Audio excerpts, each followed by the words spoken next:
छत्रपती संभाजीनगरमध्ये मतदानाआधीचा दिवस गाजला तो पैसे वाटपाच्या आरोप प्रत्यारोपाने। कुठे मतदान करण्यासाठी पैसे वाटपाचे व्हिडिओ आले तर कुठे मतदान न करण्यासाठीचे। या प्रकरणावरून शिंदेंची शिवसेना आणि ठाकरेंची शिवसेना आमने-सामने आहे। नेमकं काय घडलंय छत्रपती संभाजीनगरमध्ये ते पाहूया।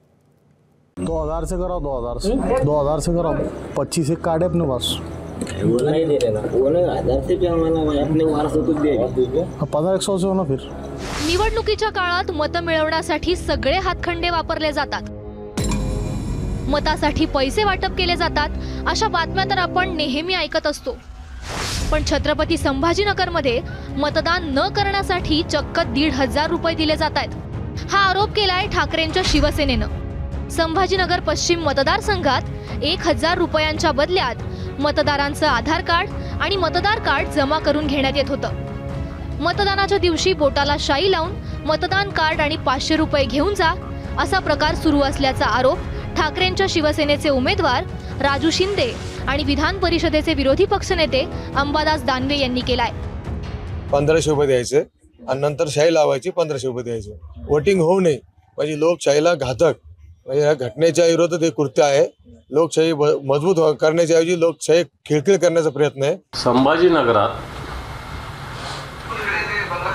शिंदे गट आणि भारतीय जनता पार्टी, विशेषतः शिंदे गटाची मंडळी मुस्लिम मतदारांमध्ये जाऊन गोरगरीब अशिक्षित मतदारांना त्यांच्यातलेच काही दलाल हाताशी धरून आधार कार्ड, वोटिंग कार्ड जमा करायचं, बोटाला शाई लावायची आणि त्यांनी मतदान करायचं नाही। त्याच्या मोबदल्यात एक तुटपुंजी रक्कम 1000, 500, 1500, 2000 अशा पद्धतीनं त्या मतदाराला द्यायची। अशा पद्धतीनं प्रकार सुरू आहे। हा सगळा प्रकार सुरू असताना याच मतदारसंघातील देवळाई तांड्यावरचा एक व्हिडिओ समोर आला। मतासाठी पैसे दिले जात असल्याचं त्या व्हिडिओमध्ये दाखवण्यात आलंय। एक भारतीय जनता पार्टीचा नगरसेवक आहे माझी मागच्या टर्ममधला, तो मतदारांना जाऊन तांड्यावर जाऊन संजय शिरसाट यांना मतदान करा याच्यासाठी पैसे वाटतो असा व्हिडिओ आहे। आता जे 72व्या मजल्यावर राहतात मुंबईमध्ये, इथं येऊन सांगतात माझ्या कोणी उमेदवार उभा राहणार नाही, अशांना ही वेळ आलेली, मतदाराला पैसे वाटण्याची वेळ आली। आता निवडणूक आयोग काय करतं मला माहिती नाही, परंतु अशी स्थिती संजय शिरसाटावर आलेली, याचा अर्थ त्यांचा पराभव जवळ त्यांना दिसतोय। या घटनांवरून अंबादास दानवेंनी थेट पोलीस आयुक्त प्रवीण पवार यांच्यावरच गंभीर आरोप केले। संभाजीनगरातले पोलीस आयुक्त निष्पक्ष आहेत का हा माझा सवाल। मी या संदर्भात डीजी साहेबांकडे रीतसर तोंडी तक्रार केलेली आहे की पोलीस आयुक्त एका मतदारसंघात स्पेसिफिकपणे एका उमेदवाराला मदत होईल असं काम करतायत। अंबादास दानवेंनी पोलीस महानिरीक्षक आणि निवडणूक आयोगाकडे तक्रार केली आहे। त्यावर पोलीस आयुक्तांनी काय प्रतिक्रिया दिली ते पहा। आमच्या आयुक्तालयातील कोणत्याही अधिकारी किंवा कोणत्याही कर्मचाऱ्यांची अशी कोणत्याही प्रकारची पक्षपातीची वर्तणूक नाही।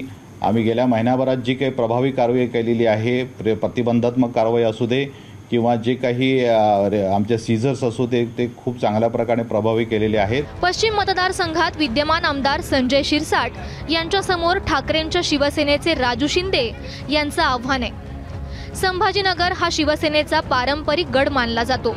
शिवसेनेतील फुटीनंतर इथं दोन्ही शिवसेना अधिक आक्रमकपणे लढतायत। अंबादास दानवे यांनी केलेल्या आरोपाचा सगळा रोख शिवसेनेचे आमदार संजय शिरसाट यांच्याकडेच होता। शिरसाट यांनी मात्र या सगळ्या आरोपांचं खंडन केलंय। काय माहिती का, माझ्या मतदारसंघामध्ये अफवाचं पीक हे उठवायचा प्रयत्न करतात।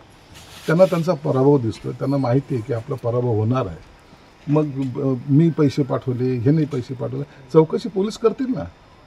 त्यासाठी ट्विट करून सांगायची गरज काय, पोलिसांना त्यांचं काम करू द्या।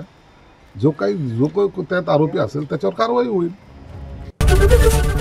एबीपी माझा, उघडा डोळे बघा नीट।